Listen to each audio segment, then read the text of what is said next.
വിശുദ്ധ പൗലോസ് കോറിന്തോസുകാർക്ക് എഴുതിയ ഒന്നാം ലേഖനം, അധ്യായം 10. വിഗ്രഹാരാധനയ്ക്കെതിരെ. സഹോദരരെ, നമ്മുടെ പിതാക്കന്മാരെല്ലാവരും മേഘത്തണലിൽ ആയിരുന്നുവെന്നും കടലിലൂടെ കടന്നുവെന്നും നിങ്ങൾ മനസ്സിലാക്കണമെന്ന് ഞാൻ ആഗ്രഹിക്കുന്നു. അവരെല്ലാവരും മേഘത്തിലും കടലിലും സ്നാനമേറ്റ് മോശയോട് ചേർന്നു. എല്ലാവരും ഒരേ ആത്മീയ ഭക്ഷണം കഴിച്ചു. എല്ലാവരും ഒരേ ആത്മീയ പാനീയം കുടിച്ചു. തങ്ങളെ അനുഗമിച്ച ആത്മീയ ശിലയിൽ നിന്നാണ് അവർ പാനം ചെയ്തത്. ആ ശില ക്രിസ്തുവാണ്. എന്നാൽ അവരിൽ മിക്കവരിലും ദൈവം പ്രസാദിച്ചില്ല. അവരെല്ലാം മരുഭൂമിയിൽ വെച്ച് ചിതറിക്കപ്പെട്ടു. അവരെ പോലെ നാം തിന്മ ആഗ്രഹിക്കാതിരിക്കാൻ ഇത് നമുക്ക് ഒരു പാഠമാണ്. അവരിൽ ചിലരെ പോലെ നിങ്ങൾ വിഗ്രഹാരാധകർ ആകരുത്.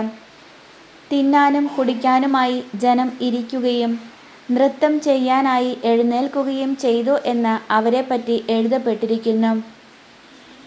അവരിൽ ചിലർ വ്യഭിചാരം ചെയ്തതുപോലെ നമ്മൾ ഒരിക്കലും വ്യഭിചാരം ചെയ്യരുത്. അവരിൽ 23,000 പേർ ഒറ്റ ദിവസം കൊണ്ട് നാശമടഞ്ഞു. അവരിൽ ചിലർ ചെയ്തതുപോലെ നാം കർത്താവിനെ പരീക്ഷിക്കരുത്. അവരെല്ലാവരും പാമ്പുകടിയേറ്റു മരിച്ചു. അവരിൽ ചിലർ പിറുപിറുത്തതുപോലെ നാം പിറുപിറുക്കുകയുമരുത്. സംഹാരകൻ അവരെ നശിപ്പിച്ചു കളഞ്ഞു. ഇതെല്ലാം അവർക്ക് ഒരു താക്കീതായിട്ടാണ് സംഭവിച്ചത്. നമുക്ക് ഒരു പാഠമാകേണ്ടതിന് അവയെല്ലാം എഴുതപ്പെട്ടിരിക്കുന്നു. യുഗങ്ങളുടെ അന്തിമഘട്ടം നമ്മിലാണല്ലോ വന്നെത്തിയിരിക്കുന്നത്. ആകയാൽ നിൽക്കുന്നു എന്ന് വിചാരിക്കുന്നവൻ വീഴാതെ സൂക്ഷിച്ചുകൊള്ളട്ടെ.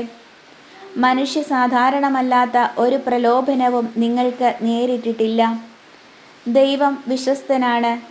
നിങ്ങളുടെ ശക്തിക്കതീതമായ പ്രലോഭനങ്ങൾ ഉണ്ടാകാൻ അവിടുന്ന് അനുവദിക്കുകയില്ല.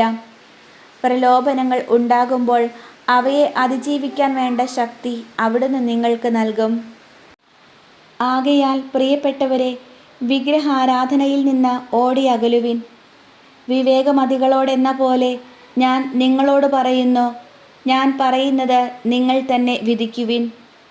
നാം ആശീർവദിക്കുന്ന അനുഗ്രഹത്തിൻ്റെ പാനപാത്രം ക്രിസ്തുവിൻ്റെ രക്തത്തിലുള്ള ഭാഗഭാഗിത്വമല്ലേ? നാം മുറിക്കുന്ന അപ്പം ക്രിസ്തുവിൻ്റെ ശരീരത്തിലുള്ള ഭാഗഭാഗിത്വമല്ലേ? അപ്പം ഒന്നേയുള്ളൂ, അതിനാൽ പലരായിരിക്കുന്ന നാം ഒരു ശരീരമാണ്. എന്തെന്നാൽ ഒരേ അപ്പത്തിൽ നാം ഭാഗഭാഗുകളാണ്. ജനനം കൊണ്ട് മാത്രം ഇസ്രായേൽക്കാരായവരെ നോക്കുവിൻ. ബലിവസ്തുക്കൾ ഭക്ഷിക്കുന്നവർക്കല്ലേ ബലിപീഠത്തിലെ ഭാഗഭാഗിത്വം?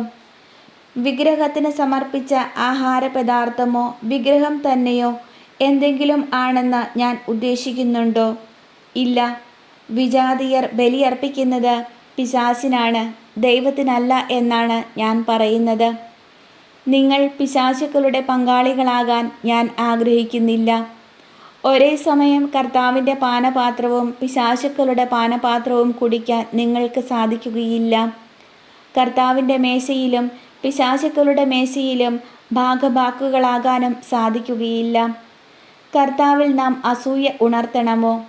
നാം അവിടുത്തേക്കാൾ ശക്തരാണോ? എല്ലാം ദൈവമഹത്വത്തിന്. എല്ലാം നിയമാനുസൃതമാണ്, എന്നാൽ എല്ലാം പ്രയോജനകരങ്ങളല്ല. എല്ലാം നിയമാനുസൃതമാണ്, എന്നാൽ എല്ലാം പടുത്തുയർത്തുന്നില്ല. ഏതൊരുവനും സ്വന്തം നന്മ കാക്ഷിക്കാതെ അയൽക്കാരൻ്റെ നന്മ കാക്ഷിക്കട്ടെ. ചന്തയിൽ വിൽക്കപ്പെടുന്ന ഏതുതരം മാംസവും വാങ്ങി മനഃചാഞ്ചല്യം കൂടാതെ ഭക്ഷിച്ചുകൊള്ളുവിൻ. കാരണം ഭൂമിയും അതിലുള്ള സർവ്വവും കർത്താവിൻ്റേതാണ്. അവിശ്വാസിയായ ഒരുവൻ നിന്നെ ഭക്ഷണത്തിന് ക്ഷണിക്കുകയും പോകാൻ നീ ആഗ്രഹിക്കുകയും ചെയ്താൽ വിളമ്പിത്തരുന്നതെന്തും മനഃചാഞ്ചല്യം കൂടാതെ ഭക്ഷിച്ചുകൊള്ളുക. എന്നാൽ ആരെങ്കിലും നിന്നോട് ഇത് ബലിയർപ്പിച്ച വസ്തുവാണ് എന്ന് പറയുന്നുവെങ്കിൽ ഈ വിവരം അറിയിച്ച ആളെ കരുതിയും മനസാക്ഷിയെ കരുതിയും നീ അത് ഭക്ഷിക്കരുത്. നിന്റെ മനസാക്ഷിയല്ല, അവൻ്റേതാണ് ഞാൻ ഉദ്ദേശിക്കുന്നത്. എൻ്റെ സ്വാതന്ത്ര്യം മറ്റൊരുവൻ്റെ മനസാക്ഷി കൊണ്ട് എന്തിന് വിധിക്കപ്പെടണം? കൃതജ്ഞതയോടെയാണ് ഞാൻ അതിൽ ഭാഗഭാക്കാകുന്നതെങ്കിൽ ഞാൻ കൃതജ്ഞതയർപ്പിക്കുന്ന ഒന്നിനു വേണ്ടി എന്തിന് എന്നെ കുറ്റപ്പെടുത്തണം? അതിനാൽ നിങ്ങൾ ഭക്ഷിക്കുകയോ പാനം ചെയ്യുകയോ മറ്റെന്തെങ്കിലും പ്രവർത്തിക്കുകയോ ചെയ്യുമ്പോൾ അവയെല്ലാം ദൈവമഹത്വത്തിനായി ചെയ്യുവിൻ.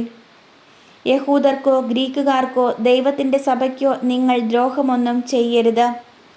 ഞാൻ തന്നെയും എല്ലാവരുടെയും രക്ഷയെ പ്രതി അനേകരുടെ പ്രയോജനത്തിനായി എൻ്റെ പ്രയോജനം നോക്കാതെ എല്ലാ കാര്യങ്ങളിലും എല്ലാവരെയും പ്രീതിപ്പെടുത്താൻ പരിശ്രമിച്ചു കൊണ്ടിരിക്കുന്നു.